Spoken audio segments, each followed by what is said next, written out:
بسم اللہ الرحمن الرحیم۔ قومیت، لسانیت، عصبیت، حمیت جاہلیت، جنبہ پروری، تنظیم پرستی، پارٹی بازی، یہ وہ لعنتیں ہیں کہ جنہوں نے آج تک مسلمانوں کو، اسلام کو بڑا سخت نقصان پہنچایا ہے۔ یہ وہ لعنتیں ہیں کہ دور جاہلیت میں اگر آپ دشمنیاں پڑھیں گے جو سالہ سال یعنی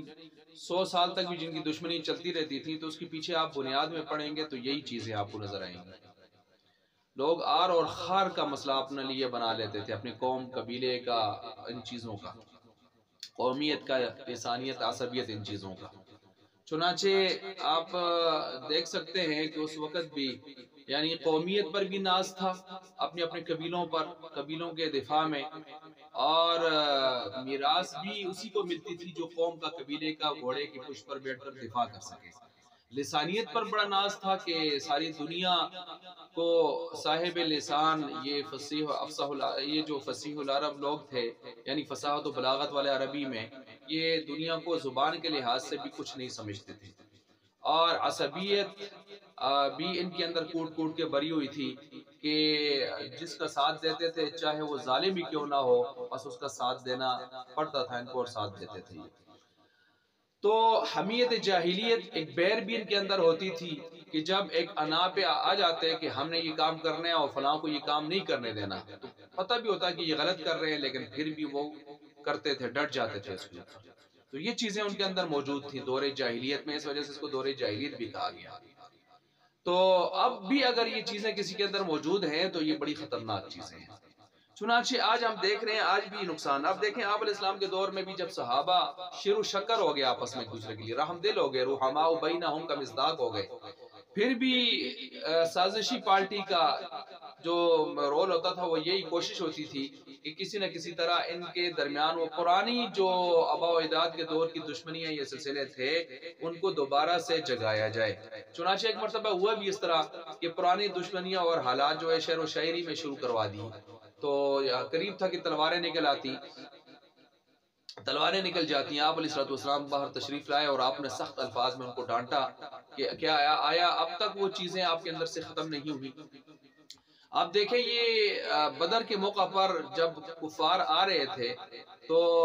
عباس رضی اللہ تعالیٰ عنہ جو ہے آپ کے چچا ہیں، وہ نہیں آنا چاہتے تھے اندر سے، یعنی وہ تیار نہیں تھے کہ آپ کے مقابلے پر آئیں، لیکن ابو جہل نے ان کو قبیلے کی آر خار دلائی اور باپ دادا کا دین ڈوبتا ہوا دکھایا، تو آر خار دلا کے اسی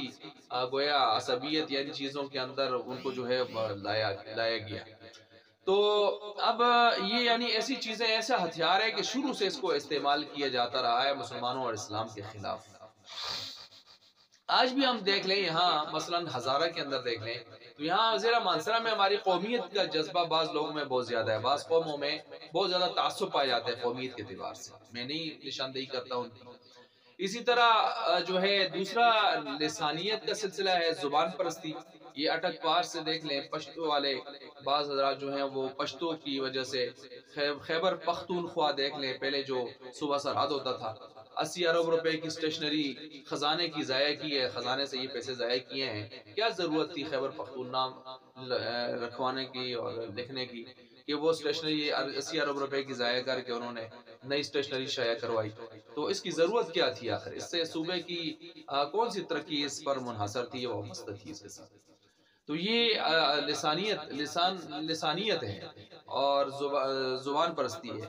اور اسی طرح تیسری جو چیز ہے وہ ہے عصبیت۔ عصبیت کی تعریف آپ علیہ السلام نے خود کی کئی روایات میں موجود ہے کہ تو اپنی قوم کی مدد کرے اس لحاظ سے کہ وہ ظالم بھی ہو پھر بھی مدد کرے کہ وہ تیری قوم ہے، یہ عصبیت ہے۔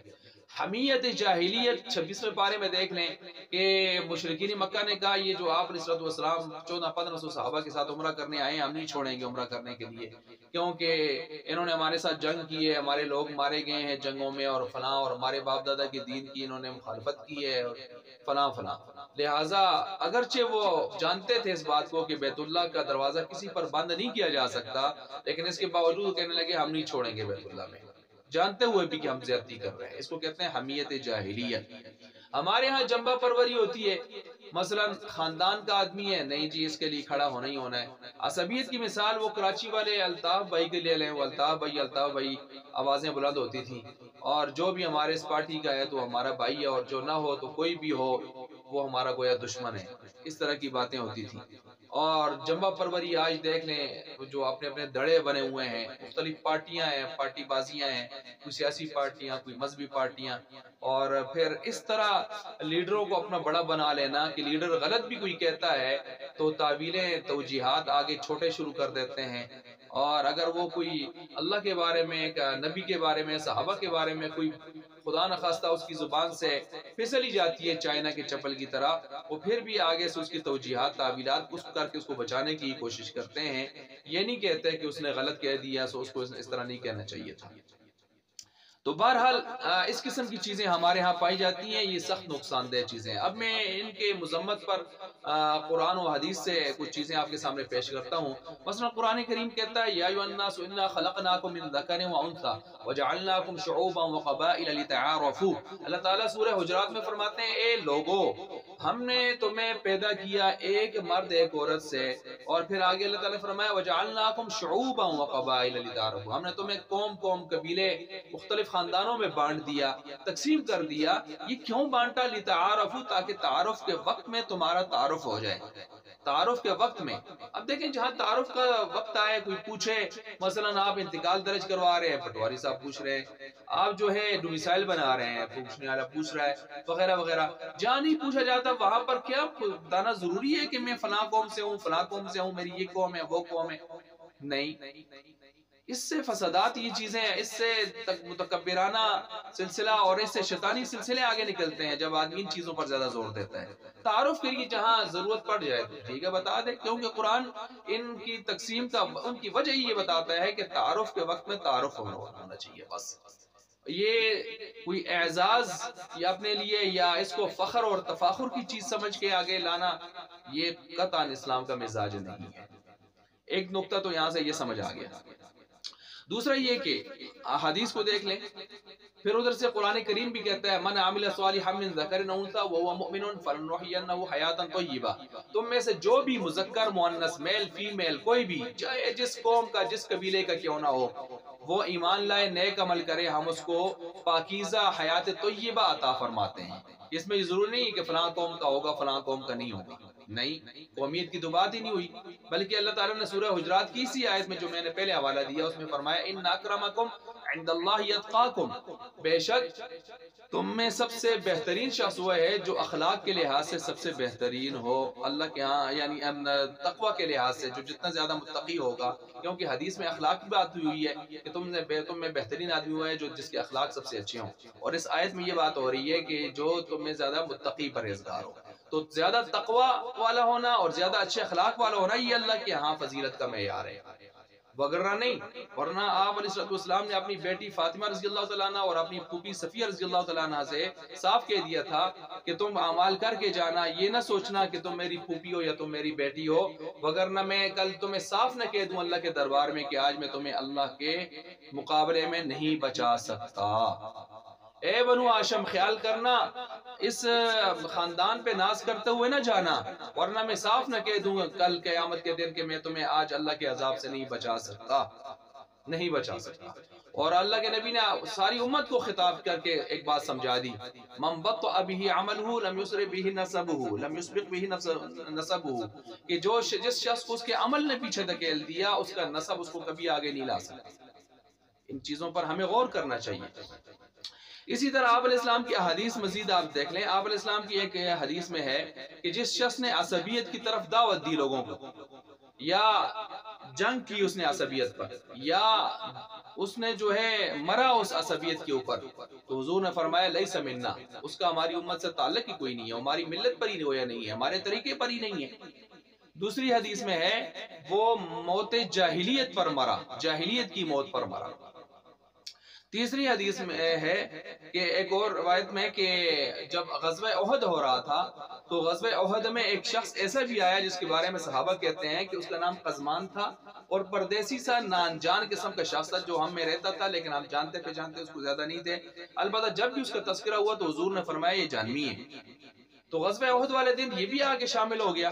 اور اس کو بہت زیادہ زخم لگے اور اس نے 7-8 کافروں کو واصل جہنم کیا،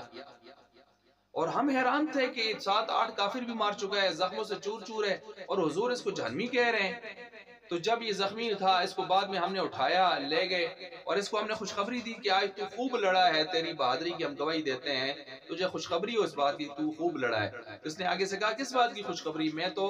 قوم کی وجہ سے آیا تھا کہ میری قوم کی ناموری اور شہرت مجھے چاہیے تھی، میں اسی لیے لڑنا آیا تھا، ورنہ تو میرا کوئی ارادہ نہیں تھا لڑنے کا۔ اور پھر زخموں کی تاب نہ لاتے ہوئے خود ہی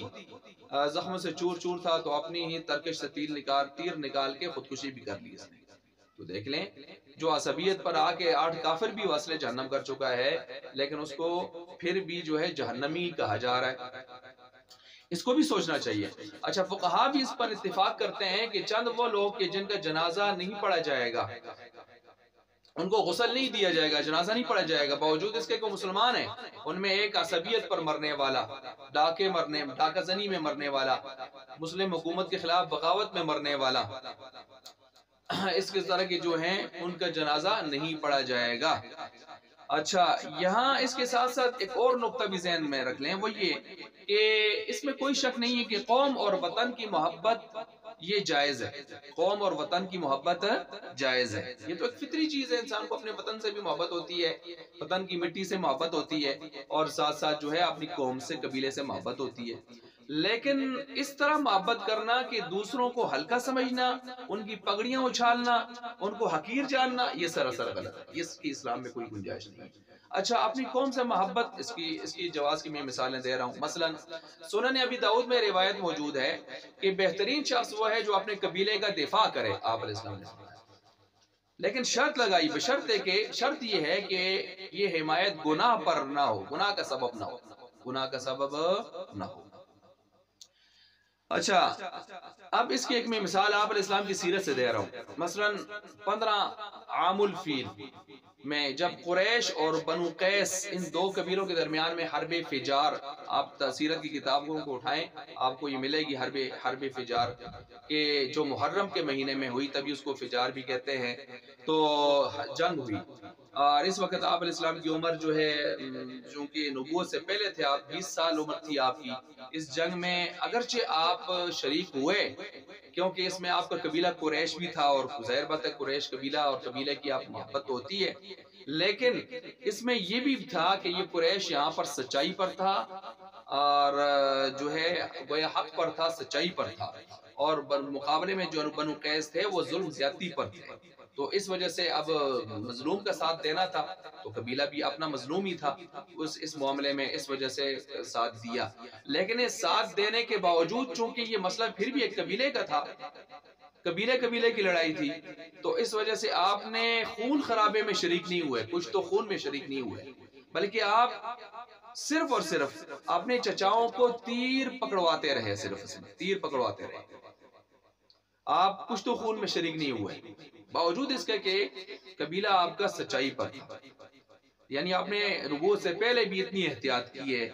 اور باوجود قبیلے کی سچائی کے آپ نے احتیاط کی ہے، اور پھر بالآخر نتیجہ صلح پر مرتب ہوا تھا، اور پھر بعد میں ایک معاہدہ ہوا تھا جس کا نام ہے حلف الفضول، جس میں 3 فضل نامی سرداروں نے اس کو ترتیب دیا تھا، اور آپ علیہ السلام پھر اس میں بڑھ چڑھ کے شریک ہوئے تھے، اور یہ بھی فرمایا تھا آپ علیہ السلام نے کہ آئندہ بھی اگر اس طرح کے معاہدے امن کے ہوتے رہے آپس میں، تو ان معاہدوں میں دوسروں سے بڑھ چڑھ کر اس میں شریک ہوں گا، اور سب سے پہلے میں ہی کروں گا۔ تو یہ آپ علیہ السلام کا یہ سیرت کا واقعہ بھی ہمارے سامنے ہے۔ بہرحال میں نے اس موضوع سے متعلق دونوں طرف کے جو رخ ہے میں نے اس پر آپ کے سامنے کچھ مثالیں پیش کی ہیں۔ اللہ تبارک و تعالیٰ سمجھنے کی عمل کرنے کی توفیق عطا فرمائے۔